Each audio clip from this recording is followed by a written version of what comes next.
Hello, welcome to Tuesdays with Tony. Today I want to talk about why I love the goal of yoga. So one particular study says that we make about 35,000 decisions every day. Imagine you as a yoga student coming onto your mat, you've got your to-do lists, you got thinking about family, you're thinking about work, the mind is scattered, right? And most people think that the goal of yoga is to try to touch our toes or to get flexible. And for some of you yogis out there, you might think that it's about checking off all of BKS Iyengar's light on yoga poses, right? And it's not. If you look at the Sutras of Patanjali, which is the most commonly used textbook in any teacher training I've ever seen, it states that in Sutra 1.2, Yoga Chitta Vritti Nirodha is calming the fluctuations of the mind. And what I love about that is basically if you think about the mind as this sort of turbulent sea, right? Yoga is the practice to calm the mind. We've all been there, right? We know that the mind can race and run out of control, right? So when we take that deep breath, when we move mindfully, do we bring it back to the sense of presence? So there's three ways that I like to try and answer how do we calm the mind, right? So the first, you really have to understand what mind is.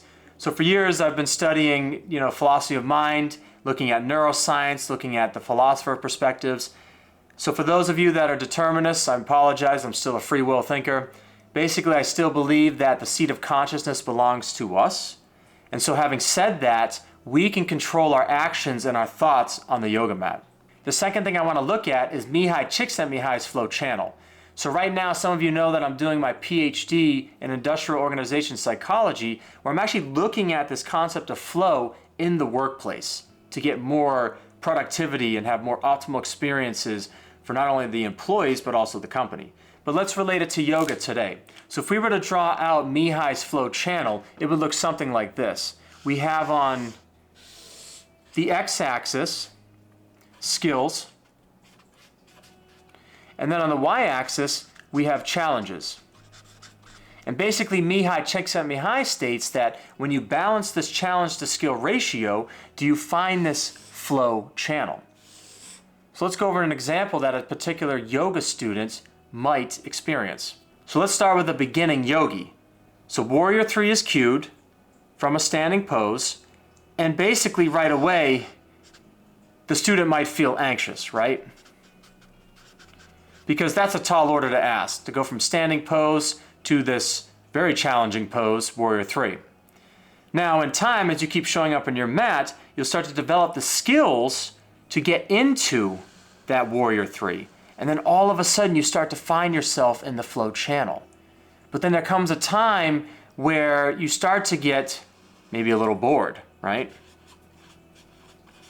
So maybe the next thing that you do is that you might close the eyes, right? And then you up the challenge to get back into this flow channel. And what I love about this is basically how you can visualize this. It's sort of a wave, right? So we've talked about calming the fluctuations of the mind. Basically how I see it is most people are like this, right? They're kind of all over the place. And that's why yoga helps them calm the mind, because we get right into this flow channel. The third thing that I want to talk about is that of the neuroscience.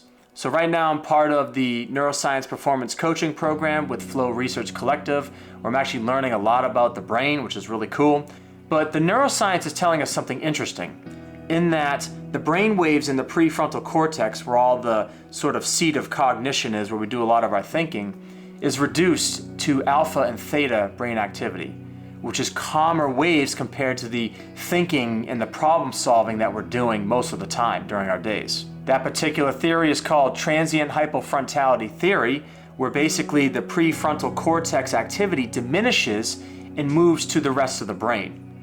Sort of like autopilot, right? We get ourselves out of our own way to just get into a flow state. How many times can you relate to that, right?